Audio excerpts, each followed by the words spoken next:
What's up, homies? Today we're going to talk about why did solos drop out of modern music.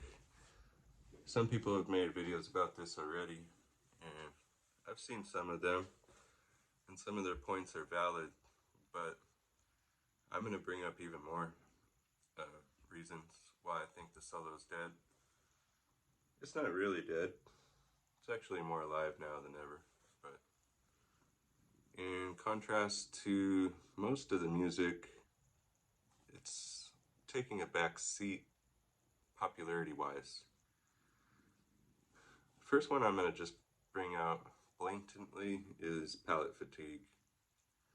There is nothing about music that is more palette fatiguing than listening to a solo. That's why a solo doesn't last very long in a song, even when we did have solos in songs.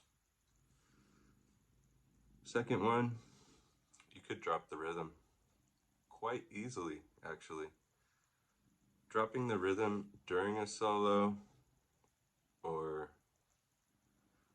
leaving the rhythm to be in a solo and not coming back on the right time. That's one too.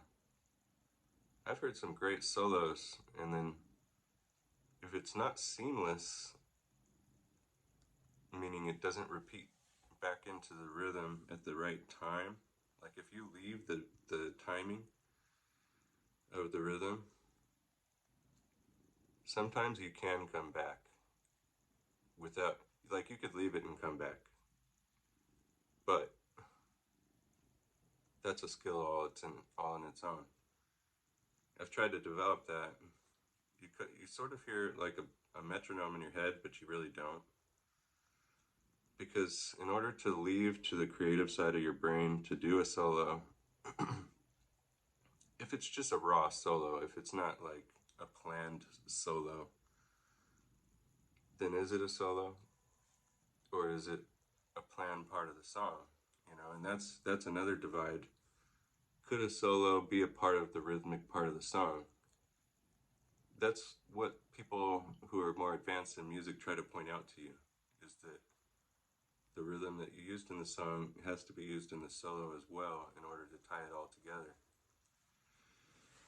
Now, like I said, the palette fatigue, how many songs can you play that are just solos, not even songs? Because solos go so far into being a solo that some solo artists just play solos as songs.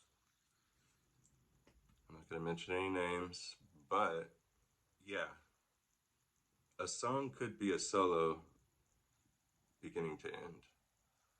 So you'll usually fatigue your audience after 2 or 3 songs. Maybe one song is good and then they're like, that's enough. People's perception of music has shallowed over time, okay? Any classical instrumentalists will be able to point this out to you because classical music is more complicated than modern music. Modern music uses a lot more effects and different instruments and electronics and stuff. But classical has already done it all, pretty much. We don't have all of the depth of being able to interpret that anymore, though, because it's not popular in mainstream music. So, and in classical, they don't even really call it a solo, they call it a cadenza. It's not really different, it's just a solo, you know? And there's solos in classical too, but I think the proper word in classical is cadenza. And you don't want to just cadenza all over the place. You know, you're going to bother people. Which is the other thing. Are you really bothering the other musicians you're playing with?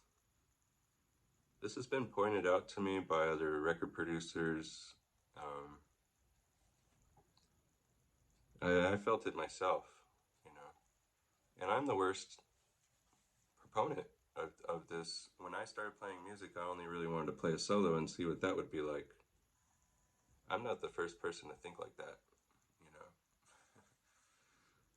Once you do it, and it takes a long time, once you pull off a solo from never being able to play music before, it feels pretty good until you show it to a classical musician. They will say every part that you dropped off rhythm. They'll tell you every part that you left the measure. They'll point out any flaw in key signatures because they know what their building blocks of music are. And when they know that, they know when you're not utilizing them.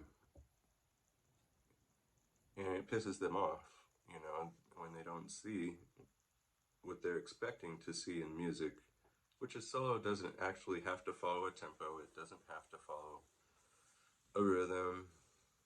It could be totally abstract, and that's kind of why I wanted to go into soloing, which ended up being kind of short-sighted. You know, you can go faster, you can go slower, you could leave spaces in between, but the classical musician is going to point out that you left the measure for a couple of measures there before you went back. So that in itself is not balanced out with the rest of the song. Certain genres of music, such as rap now, you do not drop the rhythm. You'll lose the audience right then. You can't. There's certain genres you can't leave the groove. And it's not just rap, you know. It's gone into a lot of different genres. So I'm going to say that once again, you will piss off other musicians you're playing with. If you're going to do a solo, is everybody going to do a solo? Why not? And if you have a band of a bunch of people just soloing, that's pretty cool. But it's also a little bit difficult to pull off. Now we've seen it, and it's cool. It'll take some time. And is that going to be fun time? You're basically taking a bunch of solo artists and mingling them together, and we've seen it work. Don't say you haven't. But what's short-sighted about that is how much effort that takes to pull off. When you're a solo artist and you do a solo, and then you want to do another solo, but you need it to be different just because you played another song, you could run into people recognizing your style. Once they do, they'll either like it or they'll just say, oh, he only sweet picks, or he only does this. He just does runs. He's just a pentatonic, you know, just some shit they'll throw it at you that you haven't gone the full scope of soloing beyond anybody's whatever they've seen already. Because there's lots of tricks in soloing, repeating notes quicker, just ranting notes really fast, you know. There's ways to arise and decline.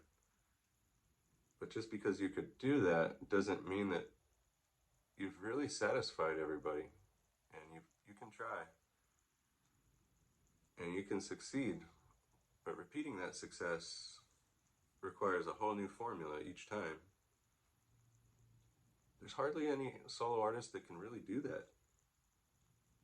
And at that point, you're probably a solo artist.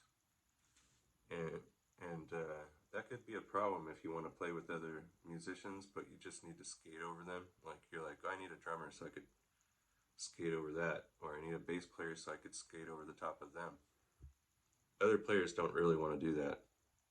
They would like to do solos too, or be part of the main rhythm. Backing people up is fun. I've done it before. But you'll run into the point of really not caring about it. It's selfish. It's a solo. Solo is one is self. Selfish. Playing with a bunch of solo artists, do they even like each other? does it matter if they like each other? You know what I mean? Does it?